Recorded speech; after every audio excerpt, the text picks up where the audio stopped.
ખવડાવજો. હા કાંઈ વાંધો નહીં, લઈ આવી જશું. અહીંયા મને છે ને એક વસ્તુ બહુ ગમે, સેવા.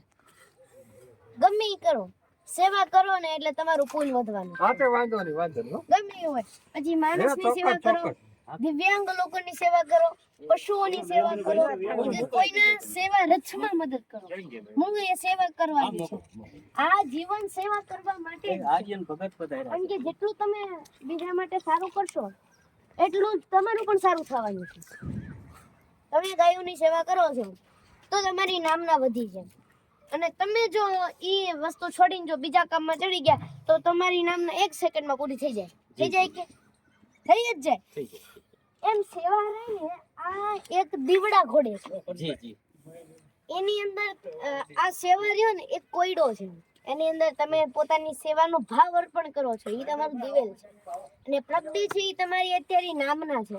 અને જો તમે બીજા કામમાં ચડી અને એની અંદર પાણી નાખો તો દીવું ઉલવાઈ જ જવાનું છે ને. એ રીતે પોતાના જીવનને પોતા જે કામ કરો છો એને સમજવાનો પ્રયત્ન કરો કે જે રીતે તમે સારા કામે જો તમારી સાથે બીજા લોકો પણ સારા કામે આવતા જાય છે. તમે કઈ એકલા તો પહેલા કામ નતા કરતા, તમારી સાથે 1-2 જણાની ટીમ હશે, મોટી ટીમ બાપજી, મોટી ટીમ. એવી રીતે તમને જેમ સાથ સહકાર મળતો ગયો એમ તમે જાજી સેવાએ ચડ્યા, તમને જાજુ પૂન મળ્યું. એવી રીતે જો બાપજી પાડા